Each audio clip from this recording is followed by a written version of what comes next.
Hello everybody, it's Colin Ellis here and welcome to another Culture and Coffee podcast on Monday the 31st of January. And we're almost at the end of the first month, which is it's a notable day here in Australia, possibly New Zealand too, because the kids go back to school, so this is the end of our 6-week break.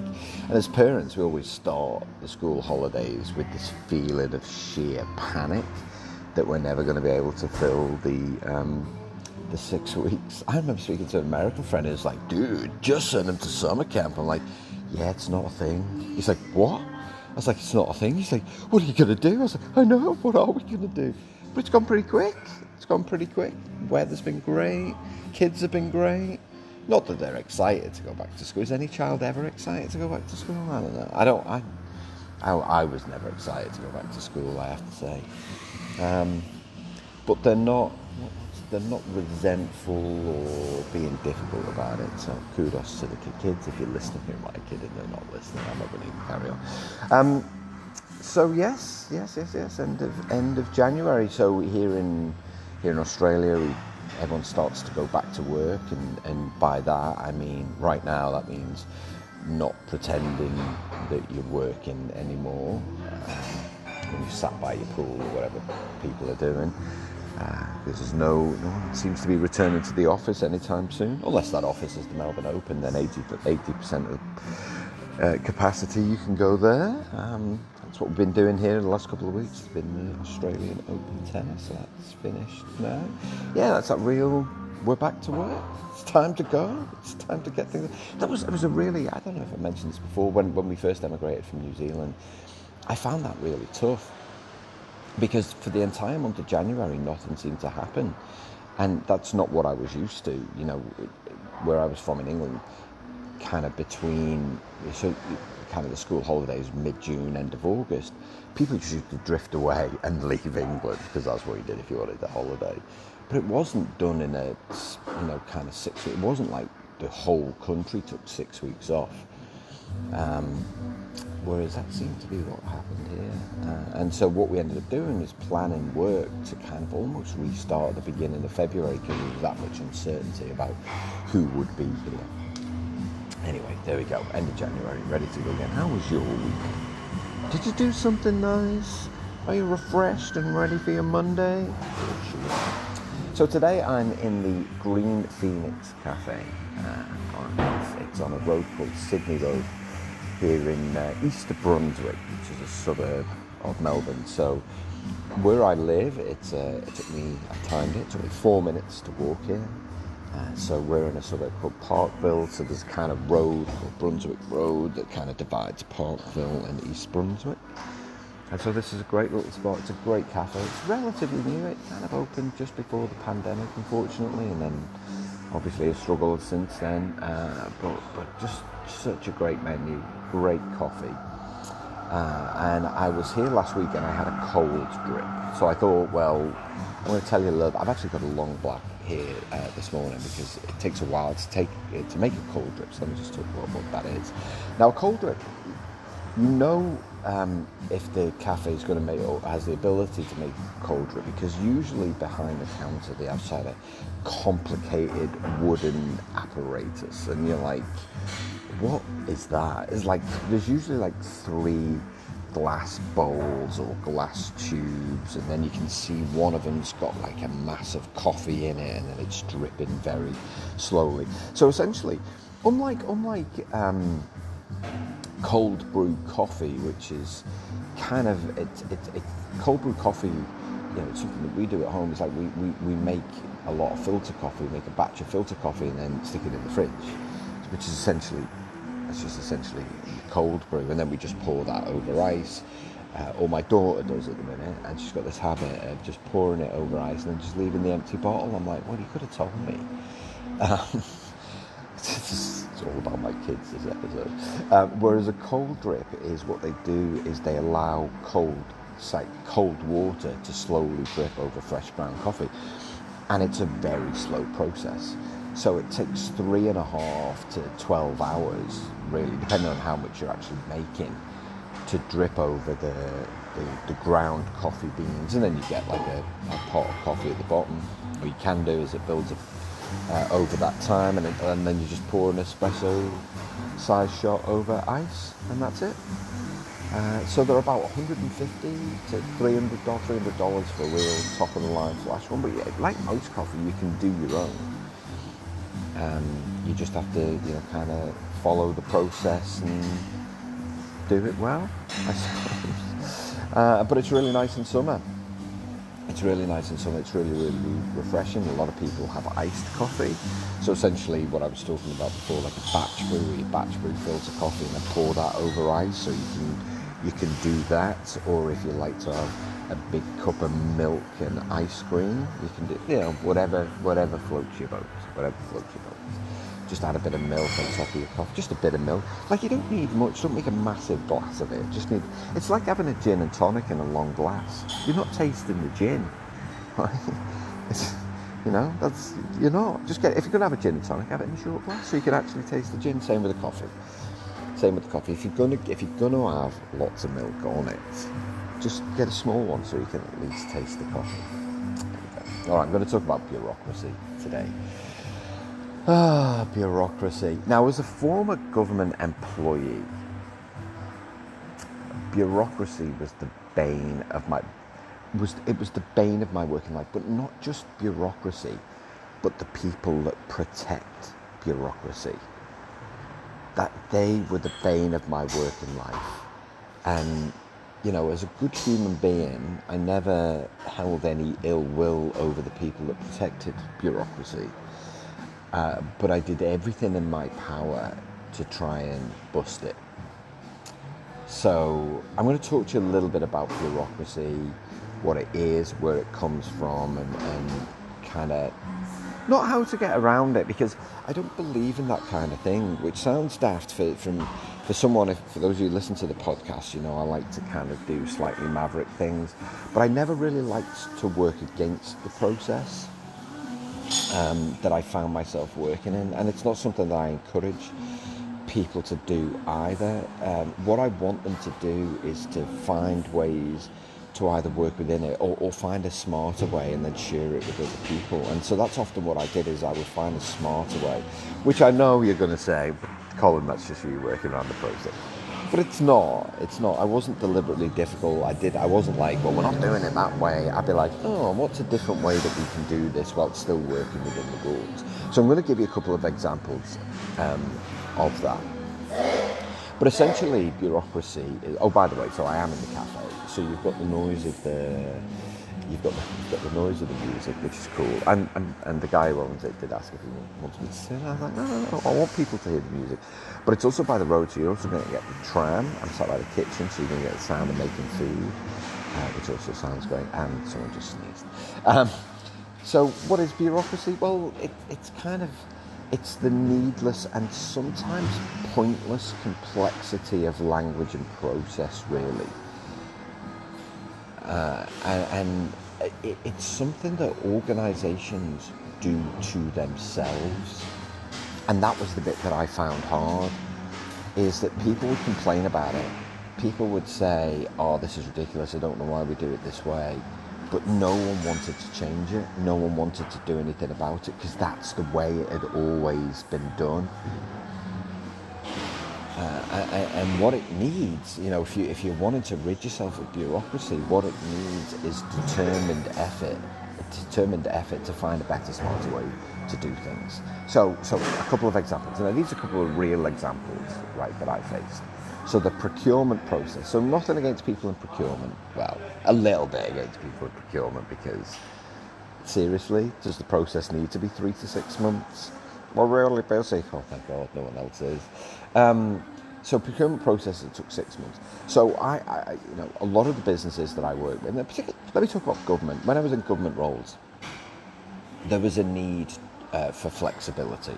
So almost every kind of, minister, and then secretary, and then deputy secretary, which is the kind of government hierarchy, almost every one of them would say things like, we need to move quickly. we need to be flexible in our approach, and yada, yada, yada. And then the minister would conjure up they'd wake up one morning, promise a project on national television, and everyone was like, wait, what? We're doing that? Are you sure? And then we had to move quickly. And often, so again, speaking personally, often I didn't have the people to do it. And so my first question was, well, which project do you want to drop? And of course the answer was no projects. We want you to do all of this work with the same number of people, and we still want everything delivered on time to budget, right? So, so it took quite a bit of discipline for me to go, no, that's not happening. So we either drop something or you give me some money so I can hire new people. And honestly, it used to go, you'd think that would be the end of the conversation, but it used to go backwards and forwards. It's like, no, we still need everything delivered. Why don't you change the date of that and make it longer? It's like, no, that won't work. If you want us to do this project as well as these other projects, I need somebody else. And I don't need just someone with a pulse. I don't want to do it quickly, but I need someone relatively swiftly to join. And so I would go to procurement, I would get the okay, I would go to procurement, because I needed to bring in a contract member of staff, didn't have the money to bring in a permanent member of staff. And the answer was always, it's going to take about 3 months to get approval. Which is just appalling for a flexible business that needed to move quickly to serve the needs of the community. Now, I understand the need for due diligence, and I didn't want to go around, so I didn't. But I remember specifically one organisation where me and my team sat down and redrew the procurement process to change it from what was, I think it was 8 weeks, to, it was 3 months. Yeah, it was 3 months. We changed it from 3 months to 6 weeks. And even then, we put a bit of the process where we could go out and start talking to people even though it hadn't been formally approved. So you still could have done it quicker. And so when I went to see the head of procurement and said, we need to make this quicker, blah, blah, blah. He's like, there's no way we can do it. I was like, there is a way you can do it. And we redrew the process, and he didn't agree. But I needed the approval to get this person, so I took it to a governance board meeting, told the head of procurement that I was going to table this new approach. He attended the meeting. I tabled the approach, and everybody approved it, and the head of procurement was not happy. But I tried to do it in the right way. I tried to do it in the right way. So that was one of the things that used to bug me. Here's another example. One organisation I went to work for, I'm just sipping my coffee. There were 28 signatories on a business case. 28. And so my first week, I'm like, why are there 28 signatories on a business case? It was to the front sheet of the business case. So the front of the business case, the first 2 pages were signatory boxes that had taken someone hours to design on a Microsoft Word document. I was like, why are there 28 signatories? Oh, well, it needs to go through these levels of, I understand that, but why 28? What's in the rules? It's, well, there's nothing in the rules. I'm like, okay, cool. So, I'm just racing through this. I'm like, great. So how many people actually need to approve it? What do you mean by actually? I'm like, if we get audited by as it was then, the Commerce Commission, they were the auditors of government. If we get audited by the Commerce Commission, how many signatories are they expected to see? Well, they want to know that it's gone through due diligence. I'm like, we've got meetings of minutes to demonstrate that. How many signatories? Anyway, long story short, it was 2. So I removed every signatory and cut it down to 2 people, which was like the head of whatever it was, and then the CEO, or the CEO's delegate. And I emailed everyone. You wouldn't believe what I got back from people because they'd been removed as a signatory, almost like, I cut off one of their limbs or something. How dare you chop off my arm? It was just like, I'm doing you a favour here. But they saw it as almost as a slight that they weren't, signing something anymore, physically signing something anymore. Just pointless, needless complexity. And every organisation does it. I don't care whether you're a big tech company, and I've worked with a lot of the big tech companies, and they have pointless and needless bureaucracy, or whether you work for a small organisation which should be more streamlined, it should be more flexible. Everybody does it. So, and it's everywhere.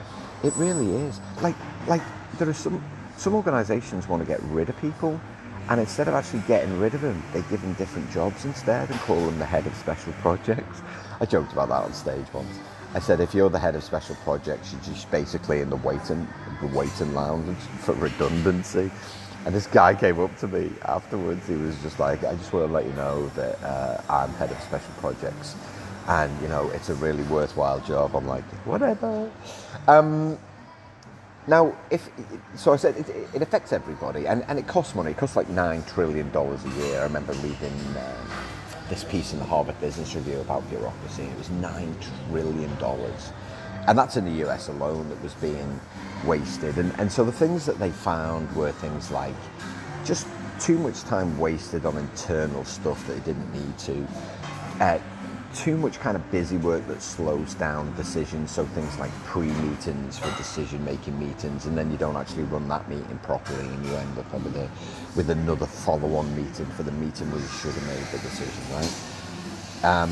Too many managers, I've just talked about that with signatories, too many administrators, too many layers of stuff that it had to go through, too many constraints on autonomy or a real lack of empowerment from some people. And too much energy. I remember one of the bottom one was office politics, and I never did office politics. That's one of the barriers for real productive work. So people who waste time seeking to gain power and influence, usually over other human beings. And so these are all of the things that lead to bureaucracy. And of course, it's convenient for some people. It's convenient for some organisations because they use it to bury some of the poor decisions that they make. There's so many projects get undertaken every single year that needn't be undertaken. But they use bureaucracy as a way of doing that. And I remember some of the business cases, some of the smoke and mirrors that, kind of people used to put in business cases to try and get them approved. Just complicated stuff. And it's just like, what does that actually mean when you're trying to actually decipher what these things actually mean? Like it's like when people use the word resources to mean people, right? They're using it as a way of almost trying to confuse what it is that you're doing. Every time someone used to say, "Oh, we need more resources," I'm like, "You mean people, or do you mean desks?" No, people. Oh, let's say people. So yeah, there's all of these different layers, and I often think there are some people who almost seem to make it their job to cultivate complexity. So one of the things that we saw in the software industry is the Agile Manifesto. Now, the Agile Manifesto came to pass in early 2000s and 2001, and essentially it was software developers who were sick of being told kind of what to do. And of course, what we love to do in the business world is turn that into a method. And it's important that you understand kind of the genesis of the Agile Manifesto, which was all about workplace culture. That's what the manifesto was about. It was about values, it was about trust, it was about respect, and it was about building the types of organizations in which people would want to work. Right, and those organisations were the ones that removed bureaucracy. Now, Agile then became Scrum, and it became DSDM, and all of these methods. But essentially, what those things are about is about removing bureaucracy.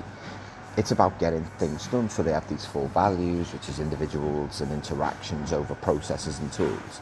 So it's not that processes and tools aren't important, but actually the preference is individuals and interactions. It was about working software over comprehensive documentation, right? So it's not that comprehensive documentation isn't important, but let's just build something that works and then what we call iterate, so build on that. It was about collaboration over contract negotiation. Again, it's not that contract negotiation is not important. You get it, right?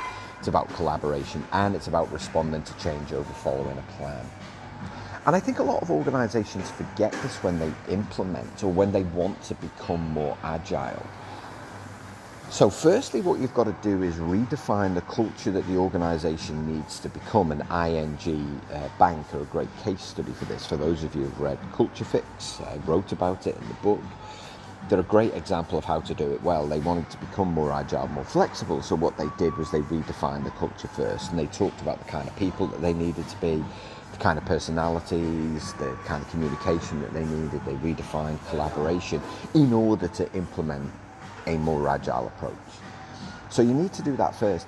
And then once you've done that, then what you do is you increase autonomy, you increase empowerment, and you give people the opportunity to challenge some of the existing cultural norms, processes, kind of stuff, such that you can remove the barriers to being more flexible. A lot of people try and implement kind of agility on top of complexity, and then they wonder why it doesn't work. It's like, oh, well, we implemented agile, but it didn't work. It's like, well, it's not that agile doesn't work, it's just that you don't work. Because what you wanted is a quick fix to solve your bureaucracy problems, to do more work, to get more stuff done. But you didn't take the time to redefine the kind of culture you needed to become, and potentially remove some of the people who have got in the way of productive work for years. And I think that in those scenarios, you've often got people who are almost sat around waiting for process to tell them what to do. Does that make sense? So there's a real, and I always say to leaders when we talk about these kinds of things, is kind of what are you doing to make people understand that they have autonomy, that they have empowerment? Like I'm working with a drinks company. They go to extraordinary lengths to let people know as soon as they walk in through the door that they're empowered to make decisions and they're empowered to challenge. Because what you don't want is people sat around kind of waiting for the process or the bureaucracy to actually tell them what to do. So I'll leave you with this, because this is something that you can copy. So Google recognized that as a tech company, even though they were more agile in their thinking and flexible in their ways of working, that bureaucracy was still an issue for them and had the potential to hold them back. So what they did in 2009 is they launched what they call Bureaucracy Busters. And so it's this almost annual event where they identify the biggest barriers to getting stuff done. Now the aim here is it's not like a hackathon to come up with a really big idea. It's not, they're not looking to kind of create another AdWords. They're just looking for those small things that are just getting in the way of work, right? And so they do it once a year. They pretty much down tools, and they look for these small ideas. So teams come together. Now these teams can be functional teams, they can be cross-functional teams. Now I love this idea of having a day of bureaucracy busting. It's fun in kind of air quotes, right? It is, it's different, it's fun. Why wouldn't you challenge your people to do this? Because what it does is, kind of the benefits of doing it, you can do it twice a year, even better. It means that you put kind of workplace efficiency and productivity in everybody's hands. So we make everybody's job to do that, right? It promotes the kind of culture that you want to become. It means that people are working smarter, not harder. It means that actually what happens is the day to day you become more efficient, because people will address things as they see them rather than waiting for that kind of annual anniversary for the bureaucracy busting. It means you're able to change and pivot quickly, and ultimately it will make change easier to do.